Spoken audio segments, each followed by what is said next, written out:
And we are live with Fab Gargiulo, veteran athlete for the London Blitz, GB Lions. He's the Podium Breakthrough event manager at our event at the University of Hertfordshire next week. Fab, welcome to the show. Hey, Will. How's it going? Going really well, buddy. How's everything with you? Yeah, busy day. Lots of work going on. Ready for next Saturday. Really looking forward to it. Good stuff. Good stuff. So tell me, let's just get right into the event. So talk about why you think the event is such a great thing for football in the UK. Bringing exposure to guys there, giving them opportunity to get scouted, to get numbers, to get better. Just talk about, why it's going to be great. Yeah, well, so here in the UK, we've got a real host of talented athletes that may not know exactly how to get themselves exposed to be able to be seen by those, be it high school, junior college, pro teams out in Europe that are looking to recruit them. So they need that shop window. And what we're putting on this camp, this combine, it's just that opportunity for those guys. Obviously, with yourselves at Podyum, running the recruiting process, then they're going to get that opportunity not just to put some great film together, put some numbers together on measurable, but be in front of these coaches, find out what it is that they look for in their imports. Talk to the head coach, talk to the DC, find out really more than just putting some numbers on a piece of paper. What it is that it entails with regards to playing at the next level up. Totally. And I mean, that was obviously the goal when we came up with the idea of the breakthrough event was we're giving guys the platform at Podium to apply to jobs, to get connected with teams. But what's the next step? The next step is to touch them in person and give them the opportunity to be seen by the coaches, to put on a show for people. And, there's so much talent in the UK, like you said. We traveled there last year with Podium Productions. We filmed the Blitz. We filmed the Birmingham Lions. We filmed the GB Lions. And I was actually appalled when I saw how much talent was on that GB Lions team. I was like, how are you guys not winning Euro championships, right? So just talk more about the talent level in the UK and where that comes from.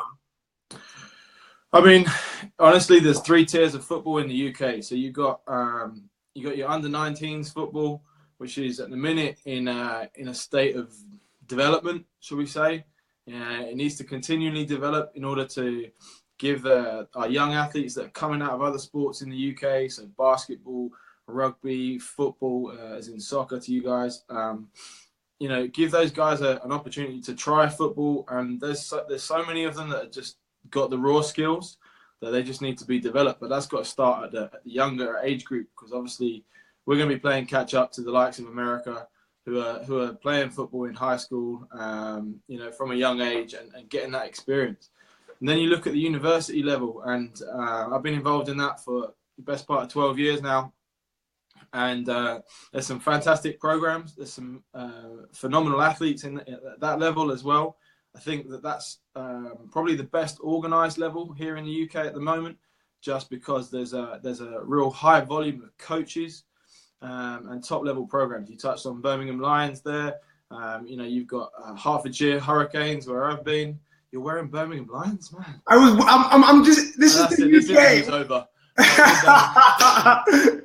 Well, you know what? Throw me some Hertz gear and I'll rep some Herbs gear next time. Yeah, all right. I'll sort you out some next week. But no, seriously, Birmingham Hearts, Loughborough, Stirling, and now we're seeing the likes of Durham coming through and challenging. The British universities leagues have organised it in a real good structure, and actually it's a hard competition to win every year. And we're now starting to see colleges here, universities here in the UK offering scholarships to athletes. Unfortunately, they're offering them to overseas athletes because they're obviously got that leg up at the moment. But there are several players within the GB student setup from the years gone past that had opportunities with regards to getting that opportunity for free education whilst working out. And then you've got the senior level. So the senior level has been around a long time. Really and truly, the top level, the Premier level, is far and away above everything else. And you've got sort of the top 4 teams there competing every year with the London Warriors, London Blitz, Tamworth Phoenix, and then kind of one other from up north, depending on where they're at. Merseyside seem to be in that position at the moment. So if I'm honest, the senior side of football is a bit more limited to just those 4 teams really developing the top level of talent. And the reason, quite simply, is locality and coaches. So they got the biggest coaching staff. They got the coaches that bother to educate themselves, make themselves better, had the experience, be it playing or coaching at other levels, and they pass that information on and it filters down.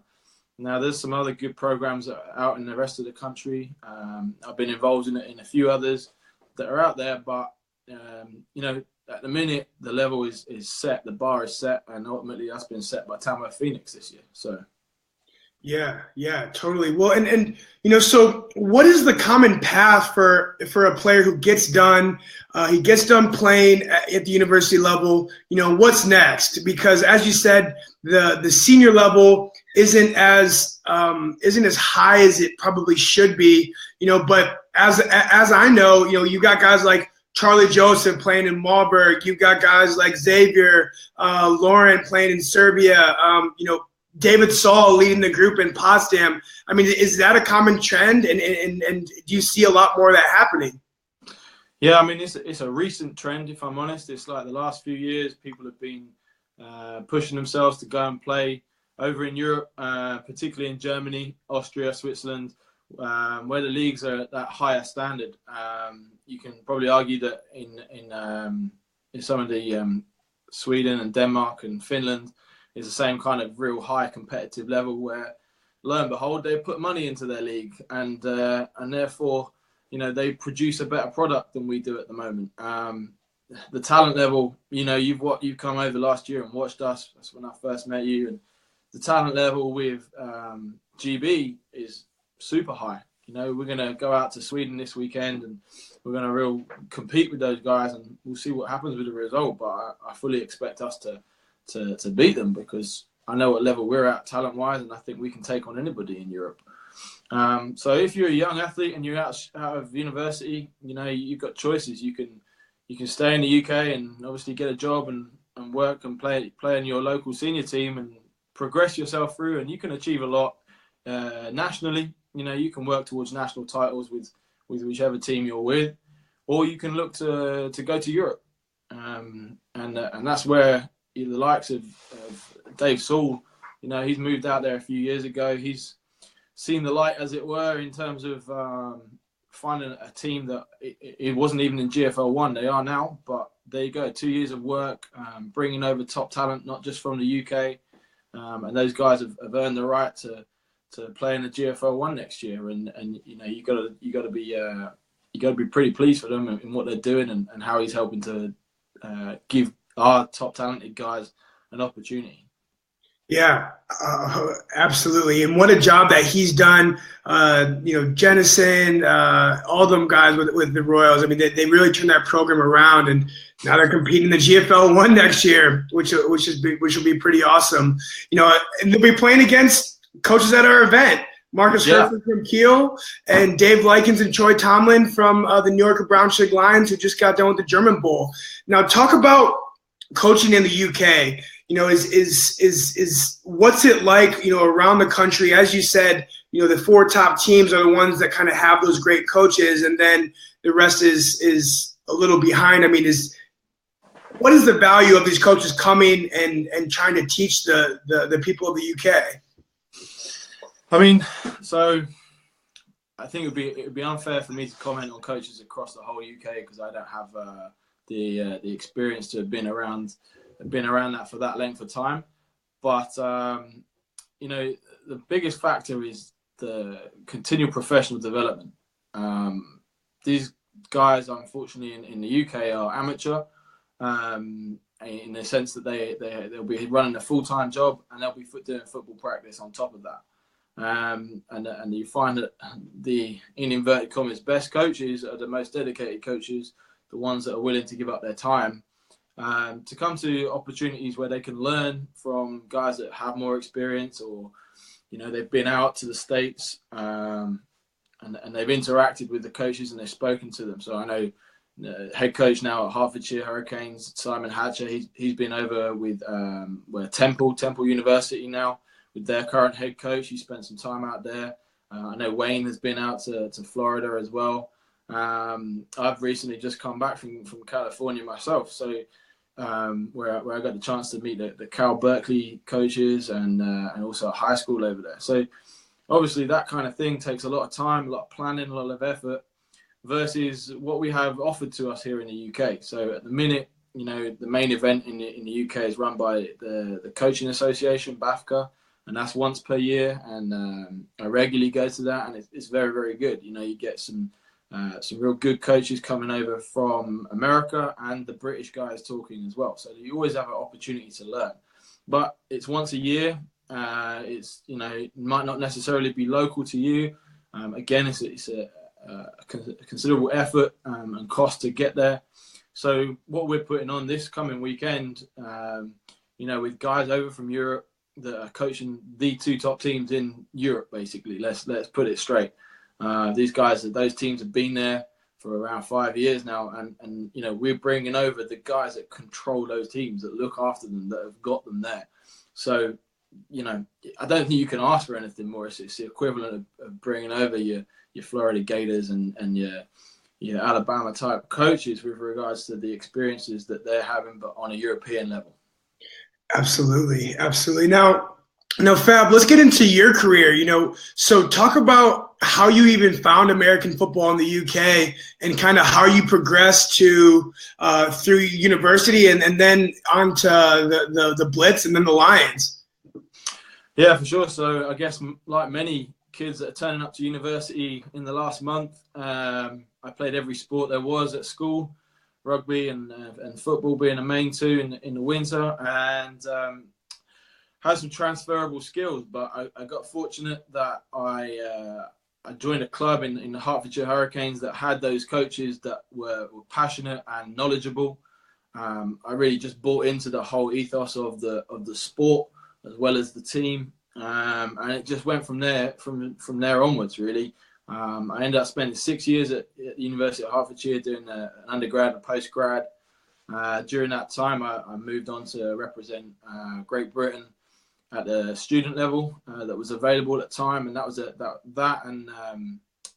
was a camp I went to, which I'll come on to in a sec. But the key was being around the coaches that knew more than what my coaches knew, and learning from those guys. So I got the opportunity to be invited to an event that was being run by NFL Europe of the time. Funnily enough, it's very much like what we're running. It was a combine in the morning, and it was a skills camp in the afternoon. And lo and behold, as a 20-year-old, that I was in the gym, but not necessarily knowing exactly what I was doing in the gym. It was still new to me. It gave me that fire that was, it put the petrol on the fire that was already there to look at what I was doing and how I could get better and what level I could achieve. And I was fortunate to be given that opportunity. And I learned from it, and I took away what I learned and applied it. I had some great success with the London Blitz thereafter. We won 4 national championships and a European championship back in 2012. Or 2011, sorry, and then we competed all across Europe. And we talked earlier about what's the value of a British guy looking to play abroad. Well, at the minute, there isn't any British teams playing in Europe, and my fondest memories, my best memories of football, were playing across Europe. I've had the chance to play in Paris, in Valencia, in Copenhagen, in Berlin, in the stadium that they just hosted the GFL Bowl, the German Bowl in. We were playing in there against Berlin Adler at the time, and the London Blitz took them real close. And those opportunities at the minute in the UK are hard to come by. So if you're a young British player, you aspire to be in that kind of position, then you need to get yourself noticed by the European clubs, essentially. Yeah, for sure. And so GB Lions are playing this weekend versus Sweden. What's that game look like? I mean, what's your prediction? How are they looking? Man, we're looking good. I'm going to be honest. It's a friendly game, unfortunately. It was supposed to be a qualifier. So the situation has changed a bit, but that's given the coaches an opportunity to bring in a slightly bigger squad, to mix guys that have got experience like myself with new guys getting their first cap. And like I see online, the excitement that they've got. And I look back and I remember my first time, playing for the GB Lions, and it's a real proud moment. There's nothing that can quite come close to representing your country. And we talked earlier this week about kids in college and them having a scholarship and what they're playing for has far more of a monetary value, whereas what we play for, it has a pride value. The situation is we don't get paid, and that's just the way it is. So to represent your country is the absolute pinnacle, and I thank all coaches that I've been around to give me those opportunities to be there. In terms of going into Sweden, yeah, it's going to be a tough game. I last played them in 2010 over in Frankfurt in the Group A tournament. It was a close game. They ended up winning, I think, 14-2. But offense at the moment, if I look at the offense now to what we had then, the firepower is just phenomenal. The wideouts you've mentioned already, like Charlie Joseph. You've got Harry Routledge, who's had time in Europe. You've got Tim Thomas, who's absolutely dominated the Finnish league this year. You've got Jerome Allen from the Warriors, who's leading the way in terms of quarterbacks within this country. And you just got this resolute, stout, bunch of big guys on the offensive line, led by Matt Meyer, who's going to become, the most capped British player this coming weekend. And guys like him who have been around, yet again, he played in Europe at one point, and they know what it takes to play at that top level. I think we're going to be all right this weekend. We're going to have a lot of fun. We're going to ball out, and Coach Hill's going to have us fired up on the defense, and we're going to be ready to go.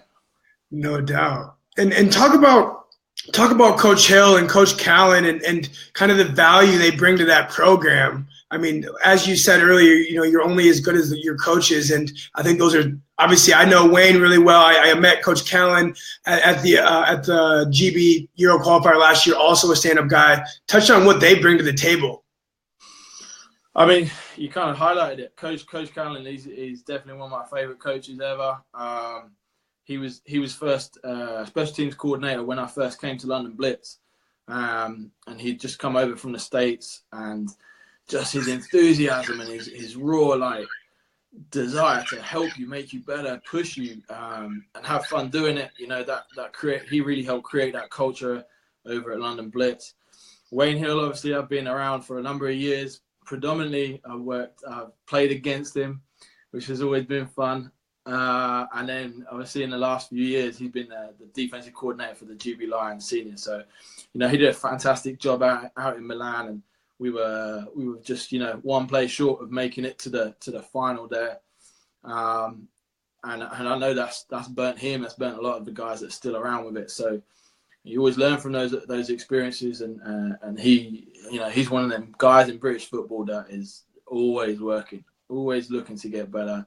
And he might play for the Lions against my Hurricanes, but we still shake hands every time we see him. Well, and as far as domestic coaches abroad in Europe and the UK, I haven't found a group of coaches like the GB Lions have that bring that type of enthusiasm, that hype the players up, that are that much of players' coaches, right? I mean, that Troy Tomlin type of feel. I mean, I just think that's so special, and I hope that your squad understands how lucky they are to have that type of staff on board.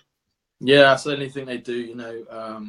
It would be unfair to not mention some of the others. Martin Hilton, he's been around the GB setup for a long time, and he's taken himself over to Tamworth and become the head coach this past year, and really instrumented the growth that they've had, culminating in their win this year. I've been around Coach Hilton for a number of years. Over on the offensive side of the ball, you've got Tony Athersley, who's yet again one of them guys that's been around it a long time in the British game, has a real good experience, knows what it takes to win championships.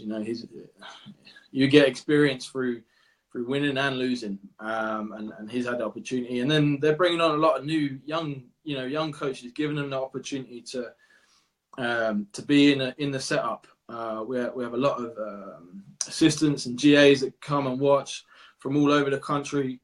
they're invited in. I know Anthony Fitzpatrick on the offensive line does a real good job of inviting those guys in to spread the word of offensive line play. It's a bit of a dark art, but yeah, he's a master of spreading that. So right on. They're a great bunch to be around, that's for sure.